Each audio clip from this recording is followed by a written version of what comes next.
ഈ ചോദ്യങ്ങൾക്കൊന്നും ഒരിക്കലും ഒരു അവസാനമില്ല. ഒരാൾക്കൊരു കുട്ടി ജനിച്ചു കഴിഞ്ഞാൽ അടുത്ത ചോദ്യം എന്താണ്? അടുത്തത് നോക്കുന്നില്ലേ എന്നാണ്. അങ്ങനല്ലേ? ഇനി 2 മക്കളായി കഴിഞ്ഞാലുള്ള അടുത്ത ചോദ്യം എന്താണ്? ഈ 2 കുട്ടികളും സിസേറിയനാണോ സുഖപ്രസവമാണോ എന്നാണ്. കാരണം എന്താ?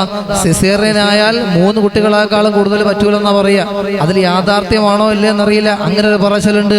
ഇനി അങ്ങനെ 3 മക്കളായി കഴിഞ്ഞാലോ പിന്നെ അടുത്ത ചോദ്യം എന്താണ്? പ്രസവം നിർത്തിയോ ഇല്ലേ എന്നാണ്.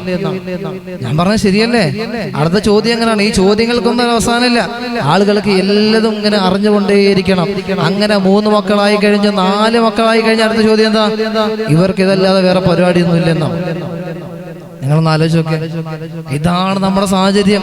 ഈ ചോദ്യങ്ങളൊക്കെ കേട്ടുകൊണ്ട് സങ്കടപ്പെടാനും ആലോചിച്ചിരിക്കാനുമാണ് നമ്മുടെ തീരുമാനമെങ്കിൽ എന്നും ഇതിനെ നേരെ ഉണ്ടാവുള്ളൂ, അല്ലേ?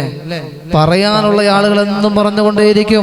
സീനുദ്ദീൻ മഖ്ദൂം റളിയല്ലാഹു തആല അൻഹു പറഞ്ഞതുപോലെ ഫയകൂന മദ്ഹൂഹും വദമ്മുഹും സവാ. ആളുകൾ നല്ലത് പറഞ്ഞാലും മോശം പറഞ്ഞാലും ഒരുപോലെയാണ്. ലം യഖ്ശ ലൗമത ലൈമിൻ ഫീ ദിൽ കലാ. ഒരാൾ ആക്ഷേപിച്ചാൽ ആ ആക്ഷേപത്തെ നമ്മൾ മുഖവിലക്കെടുക്കാനേ പാടില്ല. കളിയാക്കുന്നവർ കളിയാക്കിക്കൊണ്ടേയിരിക്കും, നല്ലത് പറയുന്നവർ പറഞ്ഞുകൊണ്ടേയിരിക്കും. ഒരാൾ നല്ലത് പറഞ്ഞാലും മോശം പറഞ്ഞാലും നമുക്ക് ഒരുപോലെയാണ്. എല്ലാം നമുക്ക് സമമാണ്. നമ്മളെവിടെയും തളരാൻ പാടില്ല.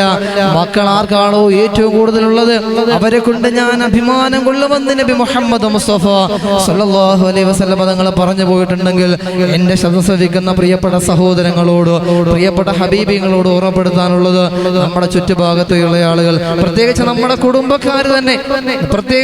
കുടുംബക്കാർ തന്നെ പല നിലയിലും പല കോലത്തിലും പല രൂപത്തിലും ചോദിക്കും. കുടുംബക്കാരുടെ മുമ്പിൽ ചിലപ്പോൾ പലതും ചോദിക്കും. നമ്മൾ അവിടെയൊക്കെ സങ്കടപ്പെടാനും തളരാനും നമ്മൾ നിൽക്കരുത്. നമ്മൾ ഇസ്സത്തോടു കൂടെ മുന്നോട്ട് പോകണം. എവിടെയും നമ്മുടെ ഈമാൻ, നമ്മുടെ അടിയറവ് പറയാൻ പാടില്ല. സർവ്വതും ബിസ്മില്ലാഹി തവക്കൽതു അലല്ലാഹ് വലാ ഹൗല വലാ ഖുവത ഇല്ലാ ബില്ലാഹിൽ അലിയിൽ അലീം. സർവ്വതും സർവ്വമാന പടച്ച തമ്പുരാന്റെ മുമ്പിൽ സമർപ്പിച്ചുകൊണ്ട് സധൈര്യം നമ്മൾ മുന്നോട്ട് പോകണം.